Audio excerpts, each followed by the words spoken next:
मैं आशीष आप सभी का वेलकम करता हूं अपने YouTube channel young minds career institute पे। तो आज पढ़ने वाले हैं एलएस ऑफ टेस्टिस यानी longitudinal of section of testis. क्योंकि लास्ट क्लास में हमने क्या डील कर लिया था, हमने स्क्रॉटम सेक डील कर लिया था। अभी हमें डिस्कस करना है एलएस ऑफ टेस्टिस।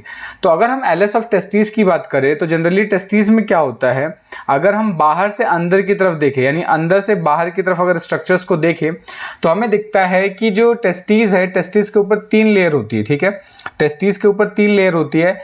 जो आउटर लेयर है टेस्टिस की, ठीक है, आउटर लेयर ऑफ टेस्टिस, अगर इसकी बात करते हैं, आउटर लेयर ऑफ टेस्टिस बनती है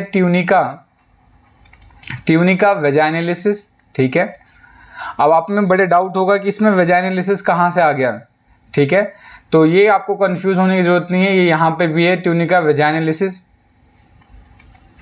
ठीक है, जो मिडिल लेयर है, अगर हम बात करते हैं मिडिल लेयर की, तो मिडिल लेयर बना हुआ होता है ट्यूनिका एल्ब्यूजिनिया का, ट्यूनिका एल्ब्यूजिनिया। और जो सबसे इनर लेयर है, इनर लेयर वो बना हुआ होता है ट्यूनिका वेस्कुलोसा।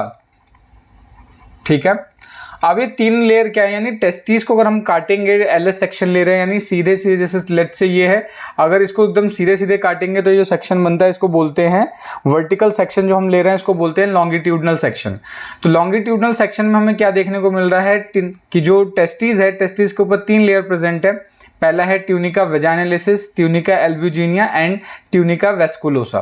तो अभी हम बाहर से बात करना स्टार्ट करते हैं आउटर स्ट्रक्चर से।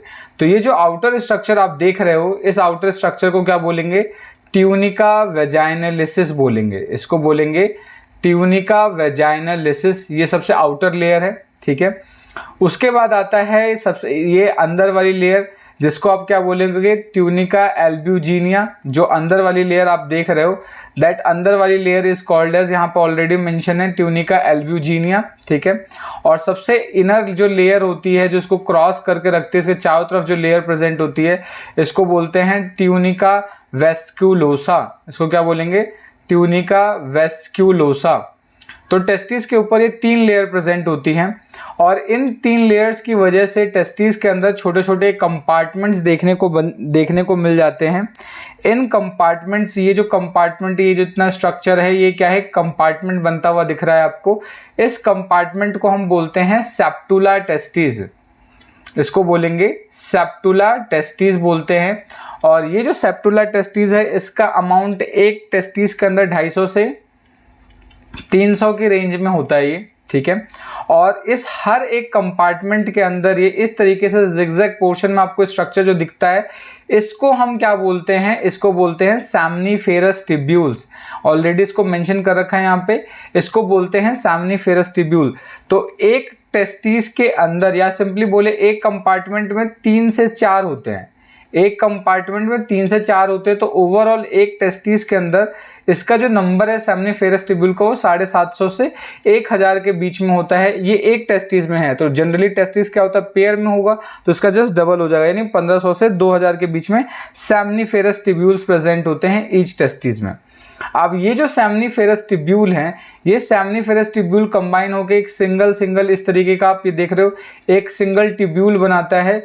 इस ट्यूब्यूल लाइक स्ट्रक्चर को हम बोलते हैं ट्यूबुलाई रेक्टी। इसको बोलेंगे ट्यूबुलाई रेक्टी। ठीक है, ये जो ट्यूबुलाई रेक्टी है, ये रेक्टी फ्यूज होके एक कॉमन चैम्बर बनाती है, जिसको बोलते हैं रीटे टेस्टिस। और रीटे टेस्टिस से ये 10 से 20 ट्यूब लाइक स्ट्रक्चर निकलते हैं, जिसको बोलते हैं वासा एफरेंशिया। वासा एफरेंशिया आगे जाके एक जनरली क्या है, एक स्ट्रक्चर में कन्वर्ट हो जाता है, एक स्ट्रक्चर में ओपन होता है, जिसको बोलते हैं एपिडाइडमिस। अब एपिडाइडमिस के 3 पार्ट होते हैं। सबसे ऊपर वाला पार्ट होता है हेड। ठीक है, हेड को हम और क्या बोल सकते हैं, काउपुट भी बोलते हैं, हेड को काउपुट बोल सकते हैं। फिर इसका ये मिडिल पार्ट या जो बॉडी है, बॉडी को बोलते हैं एपिडाइडमिस का कॉर्पस, यानी बॉडी को बोलेंगे कॉर्पस।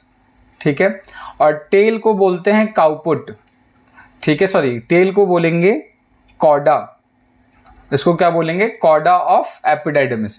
तो एपिडाइडमिस के 3 पार्ट होते हैं, हेड, बॉडी और टेल। हेड वाला पार्ट है एपिडाइडमिस का, जिसको काउपुट बोलेंगे।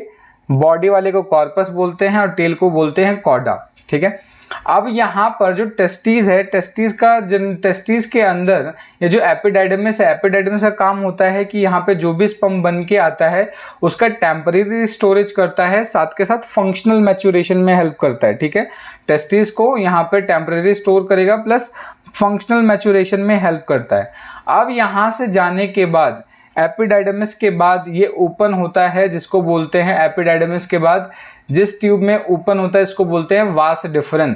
अब ये जो वास डिफरन है, वास डिफरन का बेसिकली काम होता है कि ये क्या करेगा, ये जो स्पर्म है ये स्पर्म को लेके जाता है जनरली मेल ट्रैक के अंदर या इजैकुलेटरी डक्ट तक लेके जाने का काम करता है इसका। ठीक है, मेल्स में क्या होता है, इसी वास डिफरेंस को अगर हम कट कर देते हैं तो इस प्रोसेस को हम बोलते हैं वेसेक्टॉमी, यानी कंप्लीट स्टरलाइजेशन का जो टेक्निक है इसको बोलते हैं क्या, वेसेक्टॉमी बोला जाता है। ठीक है, इसको हम क्या बोलेंगे, वेसेक्टॉमी, इसको बोलेंगे वेसेक्टॉमी यानी स्टरलाइजेशन के टेक्निक में।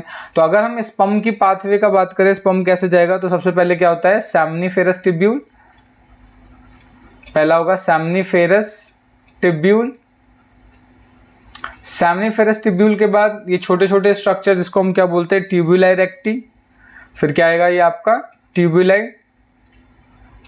रेक्टी। ट्यूबुलाई रेक्टी के बाद अब आता है आपका रीटे टेस्टिस। रीटे टेस्टिस के बाद क्या आता है, एपिडाइडमिस, सॉरी रीटे टेस्टिस के बाद आ जाएगा वास एफरेंशिया, वास एफरेंशिया के बाद आता है एपिडाइडमिस। एपिडाइडमिस के बाद आता है वास डिफरेंट के बाद वास डिफरेंट आगे जाके एक स्वेलिंग स्ट्रक्चर बनाता है जिसको बोलते हैं एम्पुला। एम्पुला के बाद इजैकुलेटरी डक्ट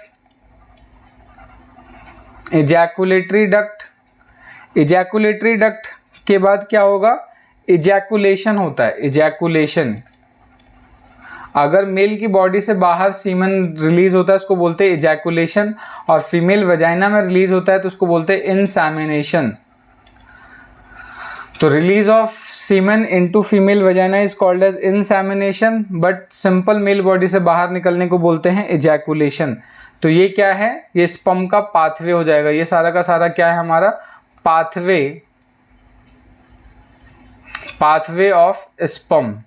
ठीक है, तो आज हम इसमें इतना ही डिस्कस करेंगे, बाकी हम नेक्स्ट वीडियो लेक्चर में कवर करेंगे इसके बाद। ठीक है, जहाँ पे सेमनीफेरस स्ट्रक्चर को डील करेंगे।